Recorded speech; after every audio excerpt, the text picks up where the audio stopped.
नहीं, संदड़ी का मतलब तो क्या है कि देखो, संदड़ी का मतलब ये है कि वो एक तरीका जोड़ना ही है, ठीक है।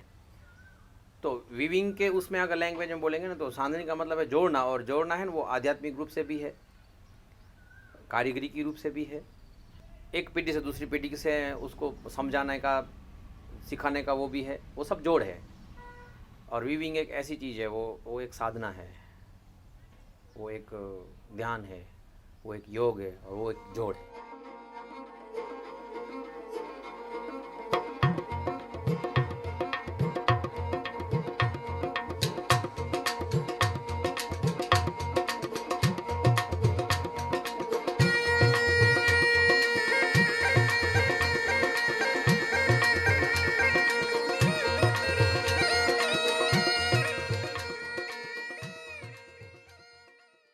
This project began इस प्रोजेक्ट को शुरू करने के पीछे सोच यह थी कि हम समझना चाहते थे कि बुनकर समुदाय के साथ हम कहाँ हैं। ऐसा सोचा गया था कि इस प्रोजेक्ट का फोकस पूरे रूप से बुनकर समुदाय पर होगा और यह समझना कि कैसे बुनकर समुदाय की कारीगरी एवं अभ्यास समग्र समुदाय को प्रभावित करती है। Economic transformation is taking place in their lives, but उनके along with जीवन में that, आर्थिक बदलाव what भी is हो the रहे what हैं। are the kind of इसके social, साथ ही ये cultural, जानना जरूरी है and कि किस तरह से ecological aspects or सामाजिक, implications or सांस्कृतिक, ramifications राजनीतिक व of economic पारिस्थितिक पहलू transformation. And उस as आर्थिक बदलाव part के of this साथ हो रहे process, हैं। we have also developed something called the इस alternatives इस प्रक्रिया transformation के तहत format, which हमने is like a आत्म assessment tool, मूल्यांकन करने के self-assessment लिए tool for एक people to look at वैकल्पिक how holistic, how परिवर्तनकारी integrated, प्रारूप how तैयार किया है, जिससे वो खुद समझ sort of सकते हैं overall what kind of कि इन transformations are taking गतिविधियों place से किस तरह के because बदलाव of their आ रहे हैं। activities. and for them to हम see, देखना चाहते थे find a कि community that कारीगर scrapped समुदाय the को ये experimenting and try वैकल्पिक and use the alternative परिवर्तनकारी framework प्रारूप in it उपयोगी लग रहा था made sense या for नहीं। them, and we यह looked at एक this as अच्छा a very good पार्टनरशिप रहा है partnership where they came in जिसमें with कारीगर their समुदाय की complete पारिस्थितिक understanding समझ from an ecological और environmental खमीर जैसे perspective, संस्था का and we at अभ्यास, Khamir that has तकनीक worked and engaged with और this community संचालन for की so समझ long का तालमेल will हुआ। understand it from the यह practice, from the परियोजना की technical साझेदारी Kalpvriksh, खमीर, as well as the weaving Kalpavriksha community और that कारीगर does not समुदाय only के see बीच themselves थी। as the subject but इसमें also as the कारीगर समुदाय initiators, भी also as the शोधकर्ता की stakeholders भूमिका में of this आए। entire project. तो ये एक ऐसा एक मौका है कि एक कम्युनिटी जो है विविंग की, उसको अपने आप को पहचानने का, अपने आप की जो गहराई है, अपने समाज की जो एक अंदरूनी जो ताकत है, उस चीज़ को पहचानने का एक नया मौका है। जो आपका अभ्यास चल रहा था उसमें पर हम जोड़े थे और दर एक गाँव में ये हम साथ में चले थे। तो एकता ऐसा लग रहा था कि जो वो व्यूअर है गांव में बैठे हैं, तो उसको ऐसा लगा कि हमारे काम का विकास करने के लिए ये लोग आए हैं।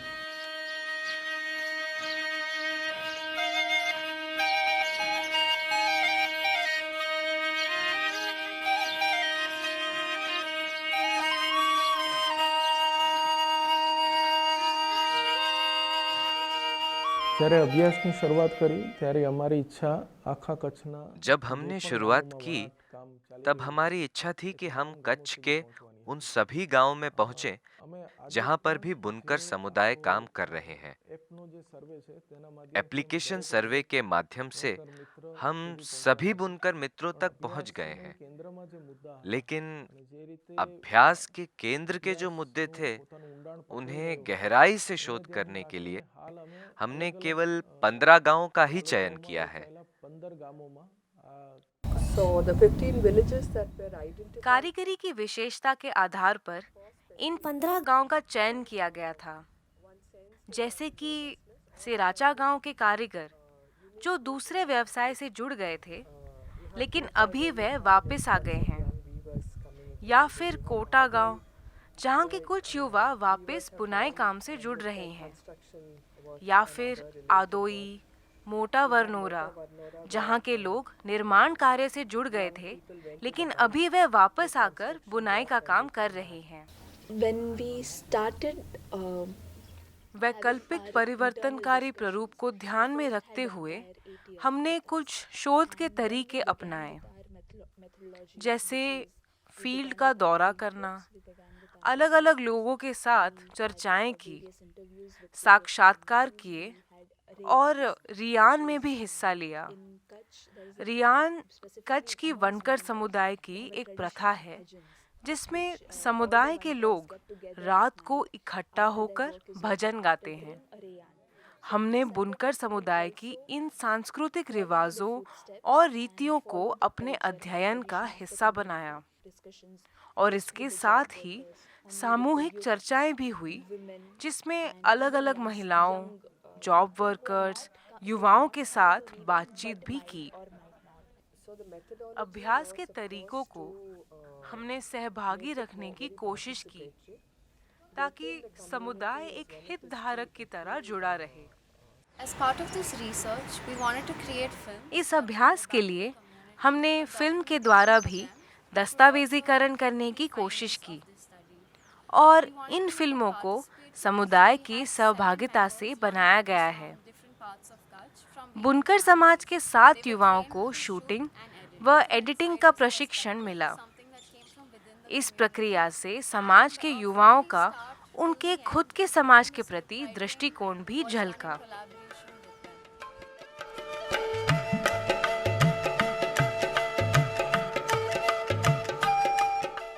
शूटिंग और एडिटिंग वगैरह। और उस फिल्म में जो व्यूवर्स हैं वो वनकर समाज की जो हिस्ट्री है वो कैसे काम करते हैं, उनकी मार्केट के बारे में, यूथ के बारे में, वुमेन के बारे में और पर्यावरण के बारे में, ये सब हम डॉक्यूमेंट्री एक साथ जोड़ के पूरा उसके ऊपर एक फिल्म बना रहे हैं।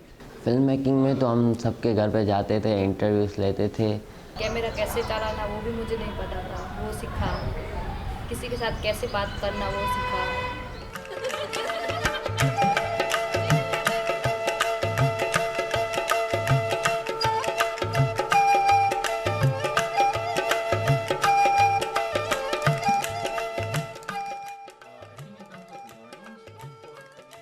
खमीर और कल्पवृक्ष के लिए एक अहम सीख ये थी कि हमें हमारी धारणाओं और काम करने की पद्धति पर हमेशा सवाल करते रहना चाहिए। हमें 4 से 5 नतीजे जानने को मिले, जैसे बुनकर समुदाय में आर्थिक बदलाव हुआ है, जो पहले से अब कहीं ज्यादा संपन्न है। लेकिन दूसरी ओर जो बुनकर भुज शहर से दूर रहते हैं या जिन्हें संस्थागत सहयोग नहीं मिला है, वो इस दौड़ में पीछे रह गए हैं। कई बार उद्यमी बुनकर और उसके वर्कर के बीच काफी अंतर महसूस होता है। 12 महीना तो मैं बुनकर का काम सीख रहा था, फिर मैंने वो छोड़ दिया और मैं दुबई चला गया। वहां से वापस क्यों आ गए? वहां तो कमाई अच्छी थी। कमाई थी पर गैस लगाने का नया काम था। अब तो 4 साल से बुनाई का काम कर रहे हो, कैसा लग रहा है? बहुत अच्छा लग रहा है। इसके जैसा कोई और काम नहीं। अगर सबको मिलता रहे, जब कोई चाहे तब ये काम कर सकता है। कोई भी अपने घर आया हो तो सभी इकट्ठा हो सकते हैं। इसमें ऐसा है कि जैसे कि हम दूसरी जॉब करते हैं तो वहाँ पे पूरा टाइम देना पड़ता है 8 घंटे, और किसी और के लिए एज अ जॉबर काम करना पड़ता है। जबकि हमारा जो वनाट काम है वो ऐसा है कि हम खुद अपने बॉस हैं इस वनाट काम में, और ज़्यादा टाइम इसमें देके ज़्यादा काम कर सकते हैं। हैंडलूम और डिजाइन स्कूल्स का भी बुनकर समाज के युवाओं के सशक्तिकरण में सहयोग रहा है। वहाँ उनको कई तरह के मार्केट से कनेक्शन और सोशल मीडिया के जरिए अपनी कला का विपणन भी बताया जाता है। इन माध्यमों से उनका काम को लेकर आत्मविश्वास भी बढ़ा है। आर्थिक बदलाव के साथ साथ सामाजिक बदलाव भी नजर आ रहे हैं। आर्थिक उन्नति और सामाजिक विकास, जैसे कि शिक्षा का प्रसार, जातिवाद का कम होना, ये सब इसके लिए जिम्मेदार है।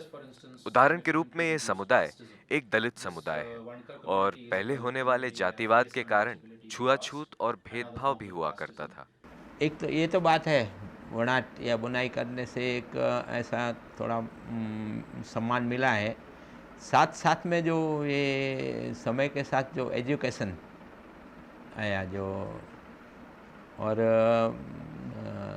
लोगों का नज़रिया थोड़ा चेंज होता जा रहा है, परिवर्तन आते हैं और अन्य समाजों के साथ साथ एक समानता आती जा रही है। दूसरा सामाजिक बदलाव महिलाओं की भागीदारी में दिखता है। पहले वो लूम पर नहीं बैठती थी और केवल प्री लूम के कार्य करती थी, पर अब काफी महिलाएं और लड़कियां लूम पर बैठने लगी हैं और इसके साथ उनकी रचनात्मक कृतियां भी उभर रही हैं। लेकिन दूसरी ओर महिलाओं का काम अब दुगना हो गया है, क्योंकि लूम के साथ साथ उन्हें उनके घर का भी काम करना पड़ रहा है। महिलाएं इस क्षेत्र में जिस तरह से आ रही हैं और उनका स्थान किस तरह से मजबूत हो रहा है, इस प्रक्रिया में खमीर कैसे जुड़े जिससे हमारी बेहतर समझ बने, ये सब इस पद्धति से हमें पता चला।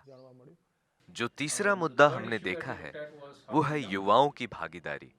डिजिटल टेक्नोलॉजी के प्रयोग बढ़ने के कारण युवा न केवल अपने विचारों को अभिव्यक्त कर पा रहे हैं, पर मार्केट के साथ भी काम कर पा रहे हैं। अलग-अलग पीढ़ियों के बीच में एक बदलाव देखने को मिल रहा है।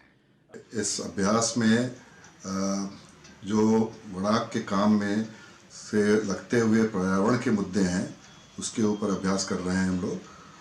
और इसको समझने के लिए हम लोगों ने जो अप्रोच फॉलो किया है, मेथड फॉलो किया है, वो इस तरह से है कि जिसमें हम बोलते हैं उसके इकोलॉजिकल फुटप्रिंट को मेज़र करेंगे। बीटी कॉटन से या हाइब्रिड कॉटन से बनाए हुए यार्न से जब एक वणाक अपना पूरा काम करते हैं और एक कोई टेक्सटाइल या फैब्रिक तैयार करते हैं और उसको मार्केटिंग करते हैं, तो उसके क्या नुकसान फ़ायदे हैं। और दूसरी तरफ यदि हम जो अभी रिसेंटली सालों में शुरू हुए काला कॉटन के साथ जो काम हो रहा है, उसके साथ में लगते हुए मुद्दे किस तरह से पर्यावरण के लगते हैं, उसको देखने की कोशिश कर रहे हैं। तो मेन मुद्दा ये है कि जिस तरह से अभी किसान वीवर्स अपना बढ़ा रहे हैं अपने काला कॉटन के प्रोडक्ट्स को, यदि वो करने जाते हैं तो उससे हमको पर्यावरण को नुकसान कम होता है। ये इस चीज़ का हमारा स्टडी से थोड़ा सा ध्यान से निकल के आता है।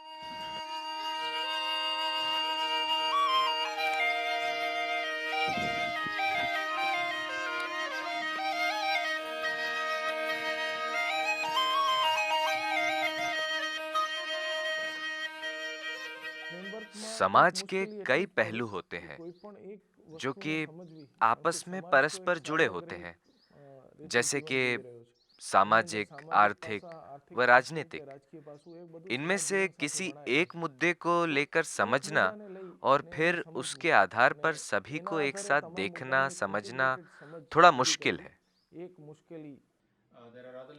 इस अभ्यास की कुछ सीमाएं एवं चुनौतियां भी थी।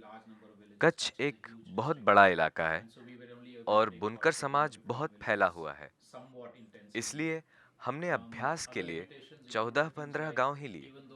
एक और चुनौती यह थी कि इस अभ्यास में महिलाओं की भागीदारी बहुत कम थी। ये शायद पुरुष प्रधान समाज के कारण अभ्यास में शामिल नहीं हो रही थी। Women representation in the core team weavers was really minimal. महिलाओं की भागीदारी कोर ग्रुप में बहुत कम थी, जिसके लिए हमने महिलाओं का एक अलग ग्रुप बनाने का निर्णय लिया।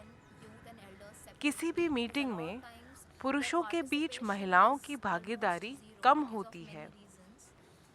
अवधनगर में महिलाओं का एक ग्रुप बनाया गया था और उनके तथा दूसरे गांव के लोगों के बीच वार्तालाप बहुत अच्छा रहा। ये जो वनकर का अभ्यास चल रहा है उसमें हम जुड़े थे, खास करके अवधनगर की महिलाएं सारी थी, तो जिसमें हम सिराचा गए थे, जामथड़ा गए थे, बाद में कोटाए गए थे और अभी भी 1-2 गांव में जाना है। तो जहाँ पे हम लोग गए उस गांव में ये अनुभव हमको हुआ कि महिलाएं भी और मर्द से कुछ कम नहीं है, वो भी इतना ही काम करती हैं, वो भी घर का पूरा काम करती है और इतनी वीविंग करती है, तो फिर भी उनको इतना मान सम्मान क्यों नहीं मिलता जितना आदमी को मिलता है।